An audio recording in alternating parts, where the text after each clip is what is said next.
Salafi itu suatu aliran atau apa? Bukan aliran. Sudah sering saya bahasakan. Salafi itu diistilahkan bagi teman-teman kita sekarang yang menyebarkan sunnah. Karena sering kali mengatakan kembalilah kepada pemahaman salaf. Salaf itu maksudnya sahabat, tabi'in. Itu kan yang orang mendahului kita dulu. Karena banyak orang, hampir semua kelompok Islam sekarang ini mengatakan saya juga berpegang pada Al-Quran dan Sunnah, termasuk orang-orang liberal tuh yang mengatakan boleh nikah lintas agama lah, semua orang bisa masuk surga. Itu beristidlal dengan Al-Quran, mengambil dari Al-Quran, dipotong-potong ayatnya. Kenapa? Karena ayat Al-Quran dan hadis Nabi SAW tidak difahami seperti pemahaman sahabat, gitu kan? Ayat Al-Quran turun dan hadis Nabi SAW disebutkan di hadapan para sahabat, mereka menyaksikan itu. Dan sering kali terjadi di kasus mereka, kasus rumah tangga mereka, peperangan mereka dengan orang-orang kafir, gitu kan? Haji dan umroh mereka. Ya, ini semua turun di kalangan sahabat. Jadi untuk memahami agama ini dengan benar, itu kita harus mengikuti pemahaman para sahabat. Maka itu diistilahkan dengan kaum salaf yang telah mendahului kita. Nah, sering kalau ada ucapan kaum salaf dikatakan oh ini kelompok salafi, gitu kan? Kelompok salafi. Dan orang-orang yang sebenarnya mengatakan kelompok salafi lah, kelompok wahabi lah, atau apa saja namanya, itu hanya orang-orang yang membenci sunnah Nabi SAW sebenarnya. Ya, kalau dia hadir di pengajian sekali saja, dia akan dengarkan ternyata qaul Allah, qaul Rasul. Allah berfirman, Rasulullah bersabda. Penanggapan sahabat seperti ini, enggak ada sesuatu dari ini pendapat saya ya, ini pendapat kiai saya ya. Saya tantang Anda, pernahkah saya mengucapkan ini pendapat kiai saya? Pernahkah saya mengatakan ya ini pendapat saya dalam hukum syar'i ya? Tapi kalau misalnya saya ditanya pribadi tadi kenapa tidak ikut politik, saya mengatakan ya itu pilihan saya pribadi, gitu kan? Itu secara pribadi, pilihan, opsi.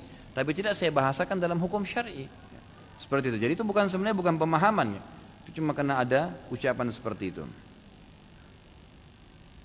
Apakah Ustaz seseorang yang termasuk dengan aliran salafi tersebut? Ya Allahu alam, saya tidak tahu. Kalau orang bilang Ustaz Khalid salafi, ya biarin aja dia ngomong salafi. Orang mau bilang saya wahabi silakan, mau bilang aliran apa saja silakan. Yang penting kalau anda dengar ceramah saya di YouTube, di web, di ceramah ini, kalau anda hadir, selalu yang saya sampaikan qaul Allah, qaul Rasul. Allah berfirman di ayat ini, surah ini, ya ini Rasulullah SAW bersabda, inilah yang saya ikuti. Ini saya tahu, saya ini pemahaman agama Islam. Saya nggak pernah tahu ini ada aliran apa di sini. Dan saya tidak pernah membawa nama aliran, tidak pernah membawa nama seseorang tokoh, nggak pernah. Yang saya tahu adalah Allah berfirman, Rasulullah SAW bersabda, ini pemahaman para sahabat. Ini yang saya tahu. Kenapa orang salafi tidak mau berpolitik, padahal Indonesia negara politik? Dan orang salafi ada di sini, masa di sini mana nih? Dan di belakang kertasnya nota ini. Ya itu hak individual ya, hak individual, tidak boleh dipaksain, tidak boleh dipaksain gitu. Orang kalau mau menempuh mendirikan negara Islam dengan cara ilmu, silahkan. Orang kalau yang teman-teman menganggap dengan politik itu dia bisa menempuh, silahkan saja. Ya. Tapi orang teman-teman yang sekarang yang dianggap tadi salafi itu, memang mereka tidak mau berbaur dengan politik. Saya katakan tadi karena sistem ini sangat licin jalanannya, gitu kan? Licin sekali jalanan, berbahaya. Sedikit kita salah saja, maka sudah berhubungan dengan neraka ini. Bukan main-main ya, bukan main-main masalah itu. Masalah riswa lah, sogok menyogok lah, penentuan tarif lah, dan mungkin teman-teman tahu lah ya. Saya rasa nggak perlu, itu rahasia umum kok apa yang terjadi di partai politik sekarang banyak. Berapa banyak teman-teman kita yang tadinya dai yang ahli ilmu, tiba-tiba berubah dengan masuk di partai politik, berubah total. Alasannya nanti di anggota dewan saya mau mengubah orang-orang. Bagaimana caranya mengubah orang-orang? Meetingnya diatur jam sekian sampai jam sekian waktu sholat. Bisakah anda berdiri pamit untuk sholat? Nggak bisa, sholatnya ditunda tuh. Nggak boleh berdiri dari kursi, gitu kan? Tapi kalau kamar mandi boleh, kalau ke makan boleh, sholat nggak boleh, kan itu. Itu yang terjadi. Hal kecil, belum hal yang besar nih. Kalau kumpul kemudian harus berbaur dengan perempuan-perempuan. Kalau ini, kalau itu, waduh beragam macam. Sudah terlalu banyak, terlalu banyak. Ya orang lebih hati-hati kan? Haknya orang untuk lebih berhati-hati, gitu kan? Dan saya rasa jangan terjerat ke sebuah bingkai hidup yang kita buat sendiri ya. Artinya nggak mungkin negara Islam berdiri kalau nggak ikut partai politik. Itu kan pendapat anda. Itu kan pendapat. Nggak harus begitu kok. Tidak harus begitu.